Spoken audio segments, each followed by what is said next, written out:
उत्तर प्रदेश का मुख्यमंत्री इस समय भारत देश का सबसे बड़ा मांस विक्रेता है।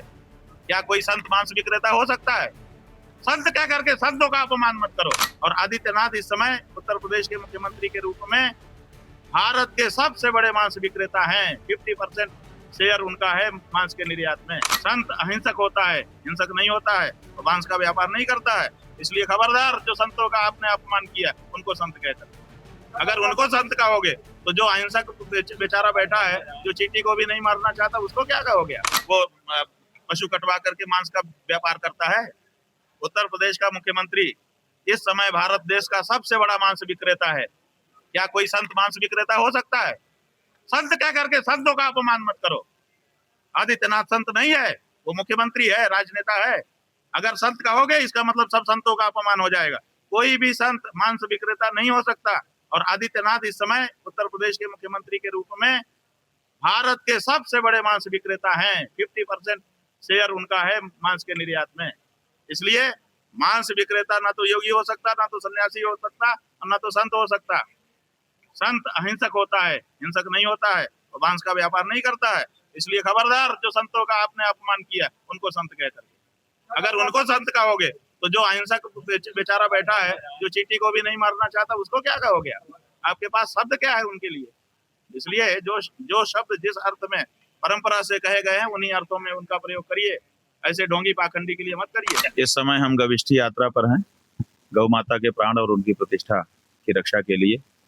उत्तर प्रदेश में जितनी भी विधानसभा क्षेत्र हैं, उन सभी विधानसभा क्षेत्रों में जाकर के वहां के मतदाताओं से सीधा संवाद कर रहे हैं और गौ माता की रक्षा के लिए वोट देने की प्रेरणा दे रहे हैं। इसी क्रम में गोरखपुर से 3 मई को चलकर 200 से ज्यादा विधानसभा क्षेत्रों में होते हुए हम हापुड़ विधानसभा क्षेत्र में आज आए थे और यहाँ पर अभी यहाँ के लोगों से हमने संवाद किया। अच्छा, एक जो चढ़ावा था उसे लेके एक बड़ा मामला सामने आ रहा है। हाँ, ये तो अयोध्या की बात आप कर रहे हैं। अयोध्या के मंदिर में चढ़ावे की चोरी लंबे समय से ही चल रही थी। लगभग सब लोगों को अंदर अंदर पता भी था। अब ये तो इस समय उठ गई है, बात उठ गई है, इसलिए उस पर सब लोग चर्चा कर रहे हैं। अन्यथा ये तो कब से चल रहा है। अयोध्या में सब लोग पहले से ही ये सब जान रहे थे कि हो रहा है। अच्छा, जो वहाँ के पदाधिकारी थे, जिम्मेदार थे, वो बीमारी का बहाना ले गए या कह रहे हैं कि वो बीमार है, वहाँ से चले गए, तो ऐसा नहीं। बात यह है कि जब तक वो लीपापोती नहीं कर लेंगे, जब तक बहाने नहीं ढूंढ लेंगे, तब तक सामने नहीं आएंगे। जब उनका सब सेट हो जाएगा कि इस प्रश्न का ये जवाब देना, इस प्रश्न का ये जवाब देना, तब सामने आ जाएंगे मामला। फिर धीरे धीरे आप लोग भी भूल जाओगे, दूसरा मौका आ जाएगा, दूसरा प्रश्न आ जाएगा, फिर आप लोग वो सब चलाने लगोगे। ऐसे ही तो होता है। अच्छा, योगी अपने आप को संत कहते हैं, क्या कहेंगे? संत की सरकार, ऐसा है कि संत की सरकार हो तो कितनी अच्छी बात है, लेकिन संत भी तो संत होना चाहिए ना। केवल चोला संत का हो, इतने से कोई संत नहीं हो जाता। पुलिस होने के लिए पुलिस की ट्रेनिंग और पुलिस के कार्य भी होने चाहिए। केवल ड्रेस पहन लेने से कोई पुलिस नहीं हो जाता। इसी तरह संत भी, जब संतों का आचरण होगा, आप बताइए कि जो भी सन्यासी होता है, संत होता है, वो अहिंसक होता है, वो किसी की हिंसा नहीं कर सकता। और एक मुख्यमंत्री के रूप में इन्हीं के द्वारा लाइसेंस दिए जाते हैं जिससे पशु काटे जा रहे हैं और मांस का निर्यात हो रहा है। करोड़ों पशु इनके कार्यकाल में काट करके मांस बना करके बेच दिए गए।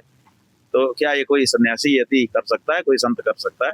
इसलिए जो लोग इनको संत कहते हैं वो गलत लोग हैं। अभी आपने जो ब्रीफिंग करी थी, प्रेस वार्ता की थी, तो कहा कि योगी जी सबसे बड़े मांस विक्रेता है। हाँ, तो इसमें क्या गलत है? ये तो ऑन रिकॉर्ड बात है ना।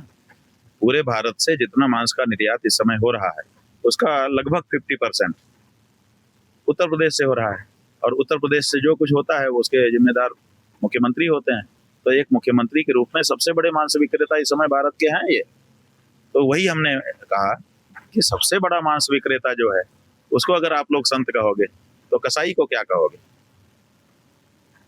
एक आखिरी क्वेश्चन है, जिस प्रकार से देश की जनसंख्या बढ़ रही है उसे किस प्रकार से देख रहे हैं? ऐसा है कि जनसंख्या बढ़ रही है, कोई चीज बढ़ती है तो उसको हम खराब नहीं मानते। हम मानते हैं कि कोई चीज बढ़ रही है तो अच्छी बात है, लेकिन उस बढ़ी हुई चीज का सदुपयोग हमको आना चाहिए। तो अगर हमको उसका सदुपयोग आता होता अपनी जनसंख्या का, तो हमको समस्या ना होती। कई देश हैं जो जनसंख्या बढ़ाने के लिए योजनाएं चला रहे हैं। अपने देश में कई लोग हैं जो जनसंख्या बढ़ाने का कार्य कर रहे हैं और वो समझते हैं कि जनसंख्या बढ़ाने का फायदा होगा हमको। समझाने वाले भी बताते हैं कि डेमोग्राफी चेंज हो जाएगी। तो जब आप दूसरों के बारे में जानते हो कि उनकी संख्या बढ़ेगी तो उनको लाभ होगा, तो भारत की जनसंख्या बढ़ रही है तो लाभ क्यों नहीं होगा? आप उसका ऐसा उपयोग करो ना।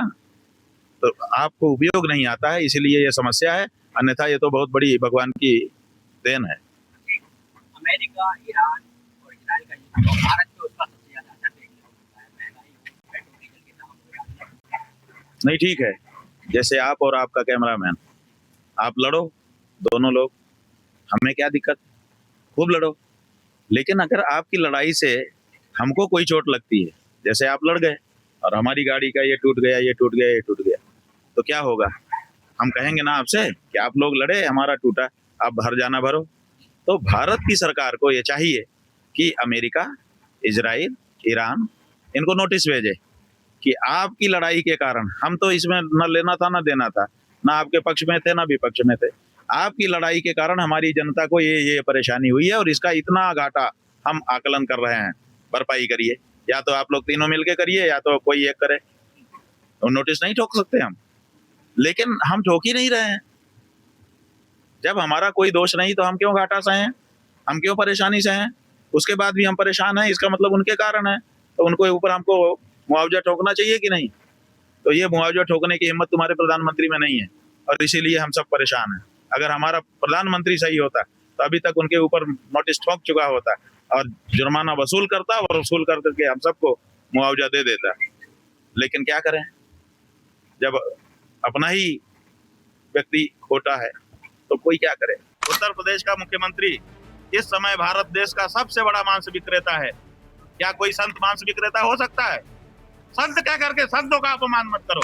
और आदित्यनाथ इस समय उत्तर प्रदेश के मुख्यमंत्री के रूप में भारत के सबसे बड़े मांस विक्रेता हैं। 50% शेयर उनका है मांस के निर्यात में। संत अहिंसक होता है, हिंसक नहीं होता है, तो मांस का व्यापार नहीं करता है। इसलिए खबरदार, जो संतों का आपने अपमान किया उनको संत कहकर। अगर उनको संत कहोगे तो जो अहिंसक बेचारा बैठा है, जो चींटी को भी नहीं मारना चाहता, उसको क्या कहोगे? आपके पास शब्द क्या है उनके लिए? इसलिए जो शब्द जिस अर्थ में परंपरा से कहे गए हैं उन्हीं अर्थों में उनका प्रयोग करिए। ऐसे ढोंगी पाखंडी के लिए मत करिए।